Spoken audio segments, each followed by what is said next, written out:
Hello everyone. ఈ వీడియోలో మనం టీచర్స్ డే గురించి మరియు గురువు గొప్పదనం గురించి తెలుసుకుందాం. ఫస్ట్ ఈ ఛానల్ని సబ్స్క్రైబ్ చేసుకొని మాకు సపోర్ట్ చేయండి. మనం సెప్టెంబర్ 5న సర్వేపల్లి రాధాకృష్ణ గారి పుట్టినరోజు సందర్భంగా టీచర్స్ డేని జరుపుకుంటాము. ఆయన మొదటి ఉపరాష్ట్రపతిగా, రెండవ రాష్ట్రపతిగా, సోవియట్ యూనియన్ భారత రాయబారిగా, బనారస్ విశ్వవిద్యాలయానికి 4వ వైస్ ఛాన్సలర్గా, ఆంధ్ర విశ్వవిద్యాలయానికి 2వ వైస్ ఛాన్సలర్గా అమూల్యమైన సేవలు అందించిన ఘనుడు. భారతరత్నను పొందిన మన జాతిరత్నమే సర్వేపల్లి రాధాకృష్ణ గారు.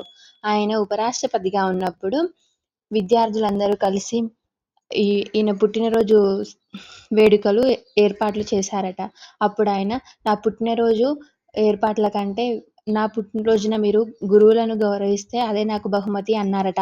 ఆ సందర్భంగా మనం అప్పటి నుండి ఆయన పుట్టినరోజునే మనం గురు పూజోత్సవంగా టీచర్స్ డేగా జరుపుకుంటాము.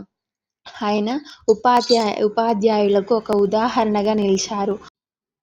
సర్వేపల్లి రాధాకృష్ణ గారు తరగతి గది గురించి ఇలా వర్ణించారు. తరగతి గది ఒక ప్రసూతి గది, జ్ఞానాన్ని జన్మించేందుకు. తరగతి గది ఒక శ్మశానం, అజ్ఞానాన్ని ఖననం చేసేందుకు. తరగతి గది ఒక కర్మాగారం, జాతి భవితను నిర్మించేందుకు. తరగతి గది ఒక న్యాయస్థానం, సరైన నిర్ణయాలు తీసుకోవడానికని తరగతి గది గురించి సర్వేపల్లి రాధాకృష్ణ గారు అద్భుతంగా వర్ణించారు.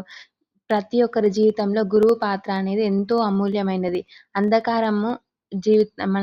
జీవితంలో అంధకారాన్ని తొలగించి విజ్ఞాన జ్యోతిని వెలిగించేవారే ఉపాధ్యాయులు.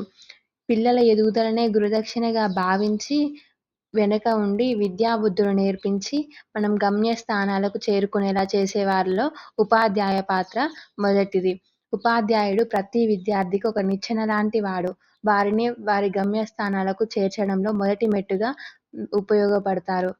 గురువుల కర్తవ్యం చదువుతో పాటు జీవిత సారాంశాన్ని కూడా తెలియజేయడం. ఎంతో మంది గురువులు మన ఎదుగుదలకు కృషి చేసి ఉంటారు. వారికందరికీ గురు పూజోత్సవ శుభాకాంక్షలు. గంపెడు బాధలు గుండెల్లో ఉన్న గుప్పెడు పూలు తరగతి గదిలో చల్లేవారే ఉపాధ్యాయులు. అలాంటి ఉపాధ్యాయులందరికీ కృతజ్ఞతలు తెలుపుకుంటూ ప్రతి ఒక్క విద్యార్థి గురువులను గౌరవించాలని, వారి పట్ల భక్తి